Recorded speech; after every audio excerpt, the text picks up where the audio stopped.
So hello, I'm Rebecca. I work here at Amazon Ads. I've been working here for 8 years, and I'm really excited to have our industry expert panel here today to talk to you about launching and growing your new products through advertising.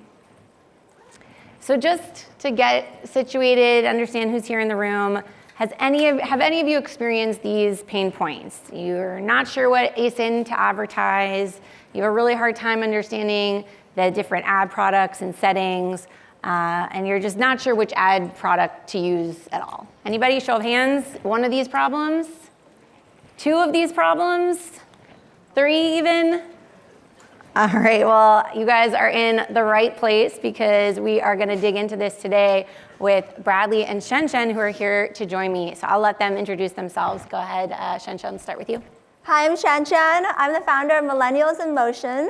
I started this company in 2020, and we sell edgy fashion that I call high fashion, but it's only $10, so affordable.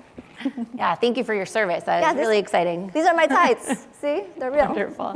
That's kind of a flex. It's like, you know, when people go to the Emmys, like, who are you wearing? I'm wearing Prada. She's like, I'm wearing me. Exactly. Like, I'm the one who made this. I love that. Yeah.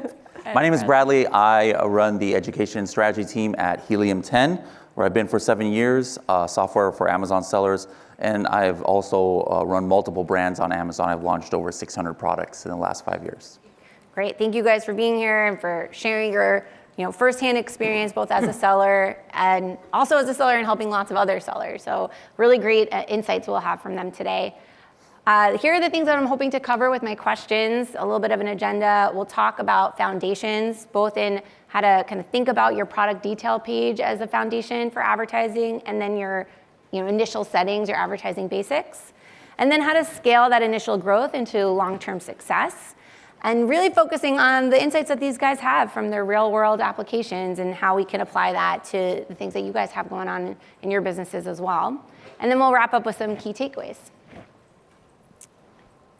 All right, so my first question is for both of you. Let's dig right in. What's the biggest mistake you can make when launching advertising for a new product? Go ahead, Shen. So I always ask myself, what is my job as a seller? And I think our top job is to figure out what products are the top 20% that would do 80% of the sell. All of my friends have the exact same situation. 20% would do 80% of the sales, and we've got to figure it out before you invest in advertising. So the biggest waste is taking a bottom 80% and then spending a lot of money on it. Yeah, that's really great. Really insightful to think about how to find your top sellers and focus on that. And Bradley? What I think that a lot of sellers make the mistake is they try and launch before being retail ready. And one of those things is they're like, all right, I know what my product is. These are the keywords that I would use to search for it, and let me just fill in the rest of the listing. But they don't understand that people can search for products in hundreds, if not thousands, of different ways, and you're not going to be searchable for the keywords if you don't have in your listing. You're not going to be able to advertise on those keywords for your sponsored brand ads, your keyword targeting ads, if you are not searchable or indexed for those keywords. And so that's important. Another thing that can help you get retail ready is testing your creatives before you launch. After you launch, you've got access to things like Manage Your Experiments, free service by Amazon, where you can split test things. But before you launch, you want to make sure, hey, is my creatives on point? Like, is this the main image that's going to get me the best click-through rate? So, obviously I use Helium 10 to be able to test that to Amazon buyers before I even launch, that once my advertising is going, I already know that it's optimized. I also look at what is the price point that I might need during launch, because when you start, historically, you don't have any reviews or very few reviews, and you might be going up against people who have more reviews, theoretically. And so what I do to have a better conversion rate in the beginning is I have like a big coupon or a big sale price, but I need to know what is that sale price that's going to convert. But something cool that launched this year with Amazon that makes that not as important is the pre-launch for Vine. So now you can actually get Vine reviews up to 30 even before you launch. And so now, starting with 30 or 25 is so much of a big difference compared to starting with 0 from day one. Yeah, absolutely. I think that's a really important one. And Shen, talking about trying to identify your top sellers, What do you do, if you can walk us through your process for setting up your initial bids and budgets when you're trying to figure out, is this an ASIN that you want to kind of focus on? Yeah. So I have a unique problem where my products are $10, and I also bootstrap this business. So I use about $50 to see if this is a top 20% seller or not. I will launch about 4 campaigns, 2 auto, 2 broad. For the campaigns where I kind of have confidence based on keyword research on Helium-10, if it's going to be very relevant, I'll put $100 for the budget. And then for the ones I'm not so confident, I'll put 50. And then I round up on the bid amounts. So if the suggested bid is 32 cents, I'll round up to 50. If it's 55 cents, I'll round up to 75. Because when you first launch, you just need that little bit of a push to get out the door. Yeah. That's really interesting and really helpful. And Bradley, for you, when you're thinking about campaign structure, what have you found to be the most effective way to start and then be able to scale from there? I have a kind of, I guess, complicated strategy, but it's about 7, 8 campaigns depending on the product. So from day one, there's what I call like a launch campaign, where those are like my top 5 or 10 keywords that I think I have a right to win on day one. I'm going really hard and heavy on those keywords. But then even on day one, I also start multiple other campaigns that are more evergreen. That launch campaign, I might only have open for like the first month until I get traction on those keywords. So the 7 campaigns I have is, one is an exact manual campaign with some of my most relevant keywords. I've got a broad match campaign like Shan talked about. I have an auto campaign that I start from day one. I have an ASIN targeting or a product targeting campaign, and then a sponsored display product targeting campaign, so I can hit it another angle. And then if I have a video for the product, I have both sponsored brand video campaign types, which is one is an ASIN targeting, and then the other is a keyword targeting. So that's the 7 campaign structure, and I have them all kind of like talking to each other. I set them up in Helium-10 so that they're keyword harvesting. So in other words, the auto campaign is discovering ASINs, is discovering keywords that maybe I didn't know were relevant. And so if I get conversions, I have like rules set up in Helium-10 where I'm like, all right, if I get 2 conversions on a new keyword that I didn't have, tell me to put it to my manual campaign if it's a keyword. Hey, if it's an ASIN that the auto campaign found, tell me to put it into my sponsored display campaign, put it into my sponsored brand video ASIN targeting campaign. And so they're all working together like that. And how I discover my keywords for my manual campaign to start, because I don't have time or I don't have an auto campaign to get those initial keywords. Obviously, I use Helium-10. There's Product Opportunity Explorer that everybody has access to. Brand Analytics are things that everybody has access to find what are the relevant keywords. And then once you've started selling, you're also going to have more data points that Amazon provides, such as search query performance, which will really tell you what are some good keywords for your listings. Yeah, those are some really interesting strategies, great detail. So thank you both for that. I feel like, we've talked now, that's kind of our groundwork. We've laid that foundation. So I want to switch now into scaling and thinking about how do we improve our product conversions? What are the steps that you guys take? So this is going to be a question again for both of you, but what signals are you looking at that indicate that it's time to evolve your advertising strategy and look for the next step in success? So Vishencha, let's start with you again. So this has happened before. Well, I have a product that initially does pretty well. You give it budget and Amazon spends the budget, but then a year later, all the budgets it just stops using those campaigns and you don't get as many views. So what I do is I find out, is it a fundamental problem with the product? So I go to business reports on Amazon and find like the conversion rate. Is the conversion rate still the same as it was a year ago, or better or worse? If it's the same or better, then it may not be a problem with the product. It's just that other competitors came in and now you're not getting the views. So then I would start diversifying, sponsor brand videos, sponsor brands, AMC, Amazon Marketing Cloud. So I try to do that when I feel there's dwindling, and that has been very helpful. Amazing. And Bradley?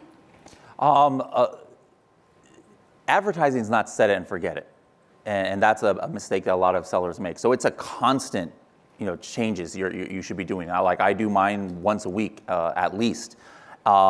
Because things change. Just like Shan said, what's performing today be performing completely different, 2 or 3 months from now. So I constantly monitor the performance about, where's my ACoS at? What's my click-through rate? And I also do a lot of tests on some of my sponsored brand video and the headline ads, like creatives, sponsored display. Like that's something that wasn't available like maybe 5-6 years ago, where we can just put a whole bunch of custom images. And especially now, maybe even after it was available, like you didn't have the means to test different creatives. But now with AI, you could test like 10 different creatives for a sponsored brand headline ad to see, hey, which one is going to work the best. Another thing I do is I make sure to track my keyword ranks. Again, using Helium 10, I want to see where is my sponsored rank at, because if I have a dollar bid and dollar cost per click, maybe before, last week, that was getting me one of the top 4 positions at the top of the page. But maybe a couple competitors have come in, a couple other products, and now they're bidding a little bit higher. And now all of a sudden my sponsored rank is now in the second line or the third line or all the way at the bottom of page 1. I don't want to be looking at every single keyword that I'm targeting and looking where's my product. And so I make sure to use keyword tracking to know if I've dropped somewhere. And if I have dropped, usually means, all right, now I need to maybe up my bid. So it's constantly trying to iterate and make sure that you're watching what's going on so that you can make the changes needed. Yeah, I think that's a great point about the market trends, and it happens even in the same day. So there's a lot of kind of care and attention that needs to be put there. So let's translate a little bit to kind of real world. Shen, just kind of thinking about what you were saying about different ad types and the way that you're evolving. What are the things that you're looking at in evolving your approach to campaign bidding and targeting for your products? So in addition to 20/80 phenomenon, another phenomenon I've noticed is that good products perform well everywhere and in every type of metric, whereas bad products do the opposite, right? So for example, if you launch a PPC campaign and the ROAS, the ACoS, is really good, then I go on Helium 10, and Helium 10 has a feature called Keyword Tracker, which I love, that tracks. So let's say I was selling these tights, I would track burgundy lace tights. And within 2 weeks of great performance of PPC, you'll start seeing the rankings go up, 50, 30, 20. And then I'm like, okay, this might be a top 20% winner. Whereas if you're not getting great, it's like under 1.0 ROAS, and then the keyword ranking is like 300 and it's not really moving up, or moves up and then moves down, then it's probably not a good product. So one predicts the other. If you see keywords going up, probably eventually your PPC will go up. If you see PPC stats are doing really well, eventually with some time your keywords will go up. So that's the phenomenon I found. Yeah, and I think that's really interesting because we kind of just got the overall strategy there, and now a little bit of the actual tactics of how you're applying that, which is really helpful. Bradley, going back to you for a second, you talk a lot about different ad types and combining them together. What sort of synergies are you seeing when you're doing that? It's interesting sometimes how the same target, whether it's an ASIN, whether it's a keyword, sometimes performs differently in different ad types. And that's why I don't do, so there's something called keyword isolation. I know a lot of people really believe in keyword isolation. Maybe you're here, I don't want to rain on your parade. But keyword isolation is kind of like, all right, hey, I have a keyword that's converting an auto campaign. I'm going to move it to my manual campaign, but now I'm going to negative it in the auto campaign and focus it. I personally don't do that. And the reason is a lot of times a keyword working in one kind of ad group type actually performs differently. On the flip side, a lot of times it performs very similar or even better. And so you don't know until you look at the data and you test it. And that's why I have those kind of rules set up in Helium 10 where I'm like, if I do convert, let me try it in all these other kinds of campaign types. But at the end of the day, I'm okay with, I want as much real estate on page 1 as possible. I kind of view it like Monopoly. Anybody play Monopoly in here, right? Like what's the best real estate in Monopoly? Is Boardwalk, I think, right? So like if you get Boardwalk or if you get organic position number 1, a lot of people are like, you know what, I'm going to pull back on my spending because I don't want to cannibalize my sales. I'm sure a lot of people have had that, wait a minute, I'm already number 1 organically. Do I need to keep paying for all these other ads? The way I look at it is like Monopoly. Like if I have Boardwalk, it doesn't mean, I don't need Park Place. I don't need all those other green ones, whatever those ones are on Monopoly. Like you want your opponents to land on your properties to pay you the rent, right? Well, it's the same thing on Amazon. It's like, I want all the real estate on the top of page one as much as possible. I'm only going to get charged one click. You know, like I'm targeting all these, you know, different ad types, but I'm only going to get charged for one of those clicks. But the more real estate I take up, that means that's one less other product that's going to show there, one less chance for me to lose that sale. And so that's important, is don't just focus on one ad type because you're already organically at the top. I want that sponsored brand headline ad. I want that sponsored brand video placement. I want the first organic placement. I want the first sponsored product placement. If there's sponsored display, I want all of it so that no matter where my opponents land, they're going to have to pay me some money. Yeah, I love that analogy. That's great. Okay, so we got, you know, kind of in the weeds here, which is amazing, kind of going through these strategies. I want to zoom out a little bit, talk big picture, how you guys are thinking about making these insight-driven decisions. What processes are you using to set objectives for your new launches? You know, these are products you haven't been advertising before. How are you kind of figuring out where they should be going, how they should be performing, and then working backwards from that? So before you launch, it's really important to poll your audience. So I use Helium 10 Audiences. It's a polling. It polls like 100 random sample of people. And I would poll them and said, okay, here's 10 products. Some of them are competitors, some of them are mine. Which ones would you likely buy? And you got to get in the top 20% of those votes, or as close as possible to that. So I do polling, but you could, you know, if you're on a budget, you could use Instagram, right? You could use anything just to get the polls out there. Don't use your friends though, because they'll give you biased answers. It has to be random. And that is really important. And then like Bradley said, you've got to get the reviews before you launch. There has to be at least like say 20, 30, and then you launch, and then you can use $50 to figure out if it's a winner. Excellent. And Bradley, what about you? Just make sure to know your budget. You know, it's terrible if you go into something and you realize that, oh my goodness, I don't have the funds to cover this kind of budget. And by the way, quick side note, little hack, I guess you can say, tie your Amazon advertising budget to like a credit card that pays points. Just 2 weeks ago, if anybody follows me on Instagram, I was staying at a $2,500 a night place in the Maldives, 100% free. Because of all my Amazon advertising spend, I put it to a credit card instead of, you know, taking from my bank account. So Hilton, you're welcome. But anyways, make sure you know your budget, because again, whether it's tied to the credit card, whether it's tied to your bank account or your payout, you don't want to run out of money. And then now, okay, for the last 2 weeks until I get my next disbursement, I know I can't run any ads. So make sure you follow that. And then at the same time, if you're very profitable and you do have extra money, like make sure your budget is not running out. You know, check it during the day. Like if your budget's running out at 5 p.m. every day, how many hours? 7 hours that you're not even showing up in advertising. Those are lost sales, especially if you're profitable. So really important to make sure you've got those things on lock when you're launching. Yeah, I feel like, you know, you guys are talking a lot about data. I just want to underscore that. It's really interesting to think about the different ways you can get it, whether it's offline and polling or the actual campaign data. That is what's going to drive you to make the decisions for your advertising. So I did kind of want to follow up on one thing, Shen. I'm sure a lot of people here struggle. They could relate to, how do you stay on top of everything that's happening? You're running a business. Amazon changes a lot.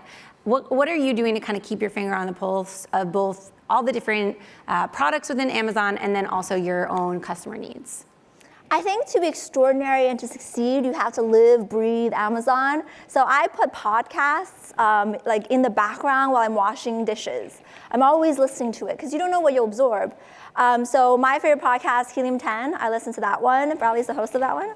And I love newsletters, so I sign up to $1 Million Seller, $1 Billion Seller, Elite Seller Society. There's a lot of them. Sign up to all of them. And that's how I keep up to date with all the changes. That's amazing. Really great tips for everybody here. I do want to wrap up with one final question for you guys. I'd love if you could each say in 5 words or less, what are the key takeaways that you would provide to everybody here from today's conversation? Shen?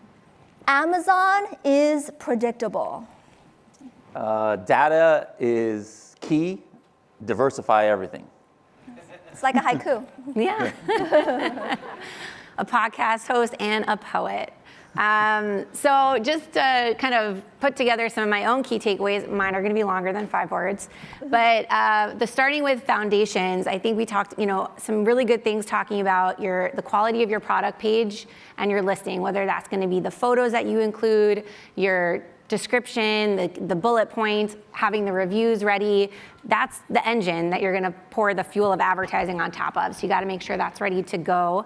And then moving into advertising, starting with automatic campaigns, getting those insights and learnings from there, where you can then scale, whether that's within the campaigns that you've been working with or towards different ad types, and building in those different ad types that are going to give you the synergies that we talked about earlier. And then measuring everything, making your data informed decisions, monitoring and optimizing as best you can from there.